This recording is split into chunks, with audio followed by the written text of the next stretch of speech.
With week 1 of OTAs already in the book, we're getting a lot of really exciting news coming out regarding Jalen Hurts' progression. Philadelphia loving DeAndre Swift. The young players have been very, very impressive. We're going to look at that and more, including Cam Jurgens getting an apology from Jason Kelce. I'm Thomas Mott. This is the Thomas Mott Show.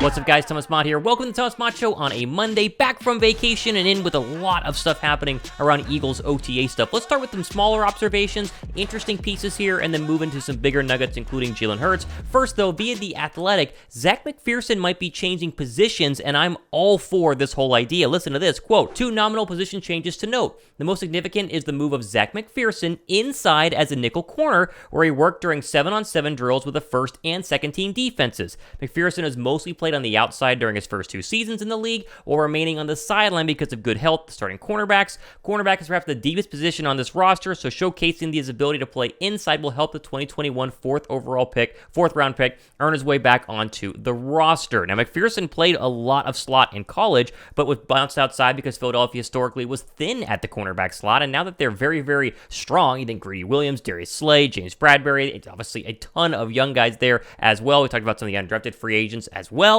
Philadelphia has a need where they go, if Avonte Maddox gets hurt, we've been screwed in the past. Let's see what McPherson can do inside, and based on everything we've heard so far, it's been pretty darn good. Now, the other bit of news you probably heard about in terms of position changes is maybe Nakobe Dean. Now, it's not necessarily a position change. He is starting at linebacker, but it's what's happening with his helmet that makes all of us very, very excited. He's wearing the green dot. Now, the green dot, if you don't know, is basically the play caller's dot. Each defender who calls the plays, or the one defender that calls the plays on every single defense, wears the green dot on the helmet, and they're the ones in the huddle getting the play call sent in from, in this case, Sean Desai, telling the defense what they're running and getting everybody into position. The fact that Nakobe Dean has that for year 2 is unbelievable. This is not something to glance over here and go, oh, well, he was a leader at UGA. Obviously, he should be a starter and be the leader of this Eagle defense. And it's very different than the National Football League. There was no guarantee he was even going to start to go into OTAs, although we expected it. And the fact that it's him versus someone like Morrow or some of the other young linebackers on this squad is very, very good news for Philadelphia. Trust me, this is, to me,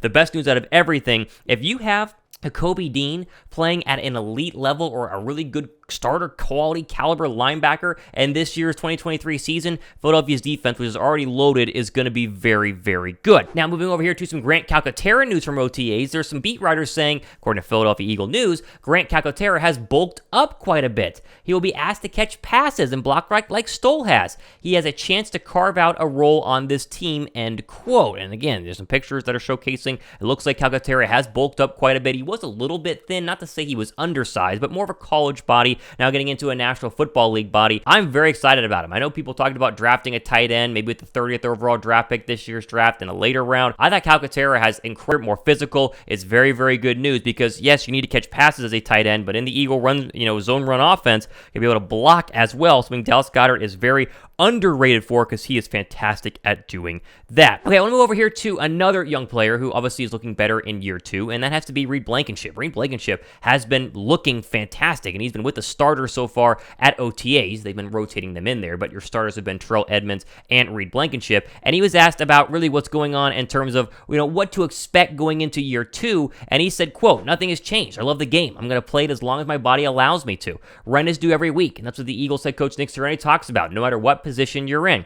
I haven't felt like I've arrived yet. I'm still staying humble, staying healthy. That's going to last throughout my career, end quote. He also would go ahead and talk about the fact that he's learning a lot from Terrell Edmunds, which is a very interesting note because it feels like Edmunds is going to be one of the starters at safety, and it's going to be a 3-horse battle in a 3-way race to see who gets that number 2 spot alongside Kayvon Wallace, Reed Blakenship versus, Sidney Brown as well, who we've talked about before and looks pretty darn good at OTAs. Another person who's drawing a lot of praise so far at OTAs is Jordan Davis, and you've seen the picture of Jordan Davis looking absolutely slimmer yet swoller, which is a crazy thing that he did this offseason, and he talks about his technique being the big thing he's trying to go ahead and improve. He said this the other day, quote, just working on the get-off technique. That's the biggest thing. I watched film myself. I realized my technique was a little off. I wanted to come in hot, wanted to come in sharp, especially with the new guys coming in. I want to set a great example for them. I don't want to be the guy that falls behind. Conditioning, maintaining that on the field, and doing my technique right, that's the little things, end quote. Boy,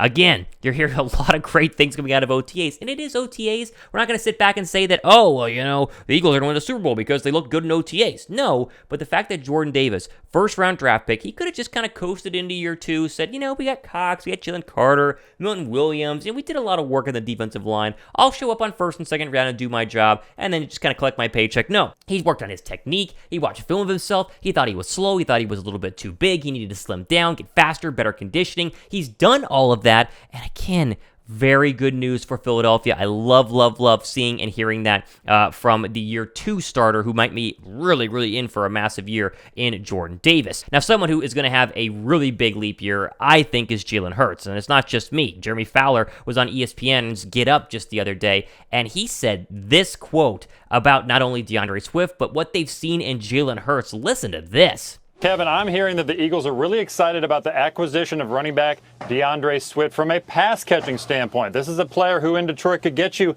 50-plus catches in a year.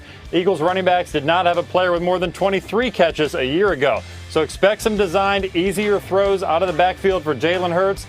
They also expect that Hurts can make another major jump. He's done it every year.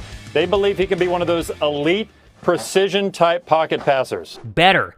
Think that he's going to get better. He's going to get more consistent, a better pocket passer, an elite passer from the pocket. Now, he already was one of the best deep ball pocket passers in the National Football League this past season, but the fact that Philadelphia sees higher expectations after what was an MVP caliber season shows you why Philadelphia is in such good hands with Jalen Hurts and why they gave him $179 million in guaranteed money. I love this. Thumbs up for the fact that Jalen Hurts could be better. I mean, how much better can this guy be? 1% better would be an MVP season. 10% better, he'd be the best quarterback in the league. 50% better, 30% better, what's the number? Oh my goodness, this is really good stuff here. They are very excited about a major jump. He's done it all, and they think he can do even more and kind of solidify himself as not only the best quarterback in the NFC, but right up there. I know there's a gap, but a very slim gap between him and Patrick Mahomes. And it's not just Fowler talking about this. Look what Terrell Edmonds had to say about Jalen Hurts at OTAs. Quote, you just can't tell, you can just tell the way he can diagnose a play, what he's looking at, what kind of keys he's trying to check for. He's as advertised, and he goes up there every day with that hard hat on, as advertised, and not to be outdone. Nicholas Morrow, again, these are guys' first time look at Jalen Hurts. Morrow played him this past season, and so did Terrell Edmonds, but here's your first look at, practicing with the guy. Quote, he's also getting the ball out pretty fast, setting up and breaking. You've got to be on your P's and Q's if you're some kind of vision break defense to understand where he is in his intentions.